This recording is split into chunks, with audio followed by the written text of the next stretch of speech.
क्योंकि भजन के माध्यम से ही भगवान को पहचान पाएंगे, अन्यथा नहीं पहचान पाएंगे। तो इसीलिए मैं कहता हूँ, बार बार कहूँगा, भजन करिए, केवल भजन करिए। भजन से ही कुछ उद्धार हो सकता है, क्योंकि अगर इंसान भजन करता है तो कई पीढ़ियों को उद्धार करता है। और हमारी मम्मी ने खुद कहा हमसे, जब हमने 11 साल का था, कि बेटा ये संसार में कुछ नहीं है, अगर संसार में कुछ पाएगा तो भगवान नहीं मिलेगा। अच्छा महाराज जी, ये ब्रज में और वैसे भी ब्रज में नहीं, गौ माता के गोबर की कितनी महिमा है? गौ माता की जो गोबर की जो महिमा है, क्योंकि गौ माता जो है वो एक माँ है, और माँ इतनी दयालु है, और माँ की इतनी भावना होता है कि वो जो है, इस वजह से ही गोबर से ही चौका लगाया जाता है। हमने इतना लगाया है चौका। और गोबर जो है वो शुद्ध होता है, क्योंकि गौ माता की शरीर में, अपने उनके देह में 36 करोड़ देवी देवता वास करते हैं, इसीलिए गोबर शुद्ध है। और हमारे जो ऋषि हैं, जो सनातन धर्म में जो ऋषि हैं, वो गोबर का ही जो कंडा होता है उनसे हवन किया जाता है। जब हवन करते हैं तो भगवान के प्रति एक भावना जगता है, और भावना ऐसी जगता है कि उसी में हरि मिलेगा, अन्यथा हरि नहीं मिलेगा। भगवान का एक नाम लेने से, भगवान का एक चिंतन करने से, भगवान का एक विनती करने से, भगवान को पुकारने से ही हरि मिलेगा, अन्यथा हरि नहीं मिलेगा, कहीं पर नहीं मिलेगा। ये भारत हमारा केवल भारत ही नहीं, भारत हमारा एक मंदिर है। ठीक, भारत जो है केवल हमारा भारत ही नहीं है, भारत एक मंदिर है, और मंदिर एक सनातन धर्म है। आप कहीं पर जाइए, वहाँ पर आपको केवल क्या मिलेगा? एक मंदिर मिलेगा।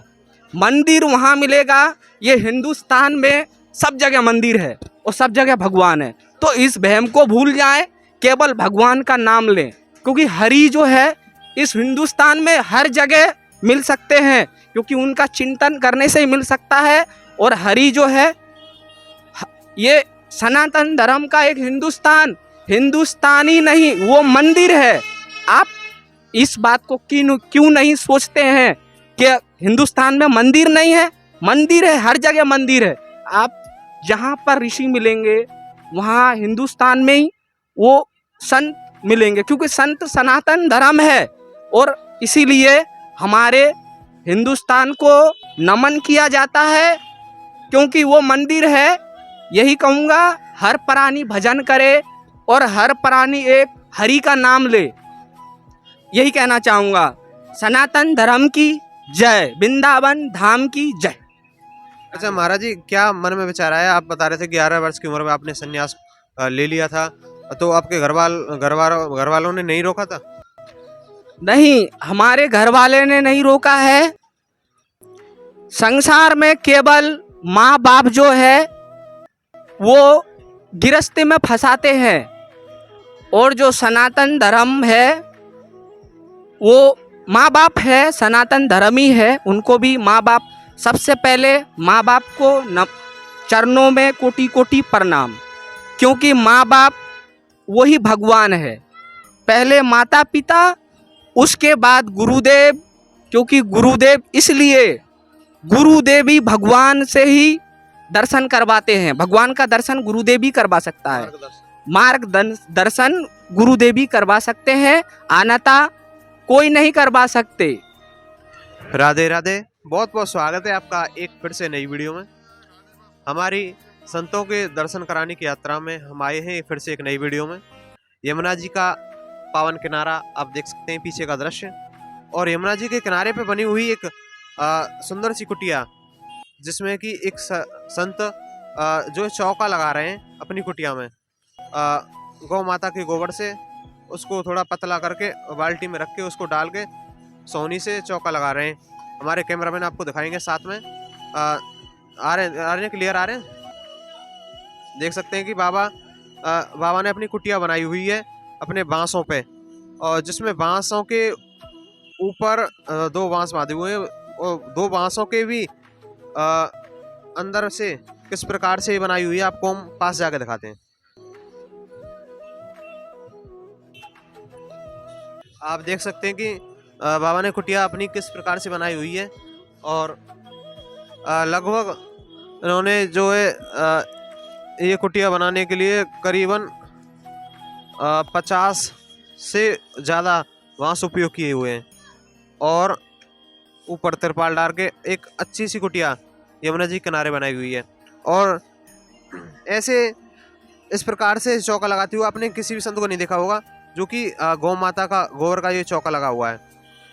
और फिलहाल सर्दियां पड़ रही हैं तो ये चौका सूखने में टाइम लेता है।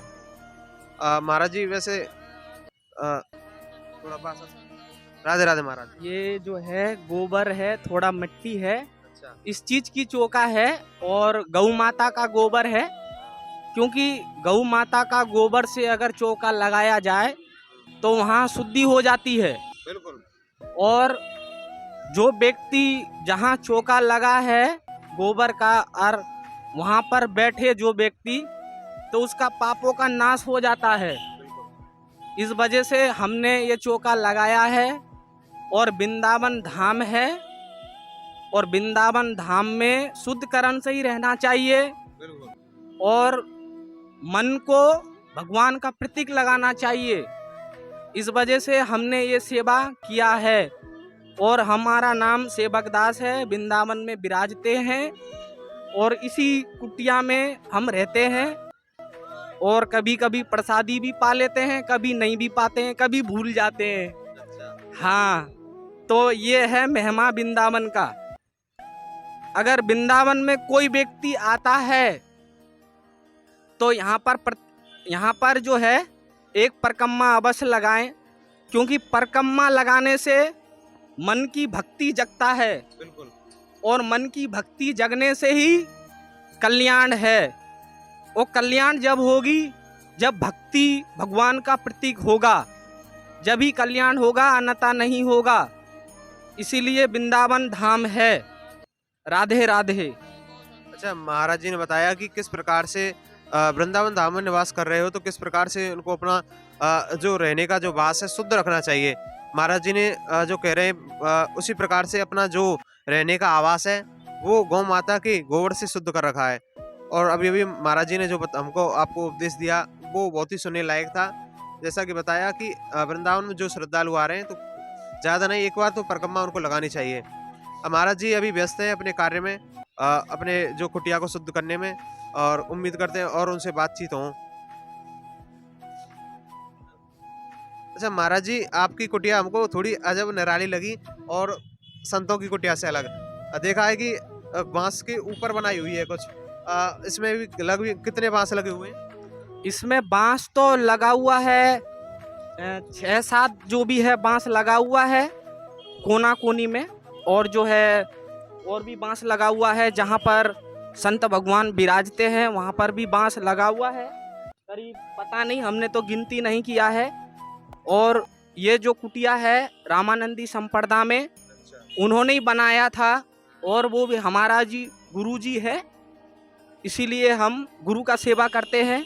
अभी गुरु जी भ्रमण में गए हुए हैं। आपके गुरु जी? जी हाँ, तो हम यहाँ पर अभी हैं उनके कुटिया में। हम भी जाएंगे कुंभ में, और मोहनी अमावस वाले दिन जाएंगे।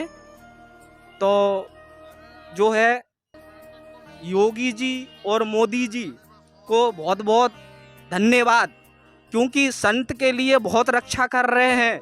क्योंकि योगी जी जो है गौ रक्षक है, इसीलिए वो रक्षा कर रहे हैं। और मोदी जी को भी बहुत बहुत धन्यवाद।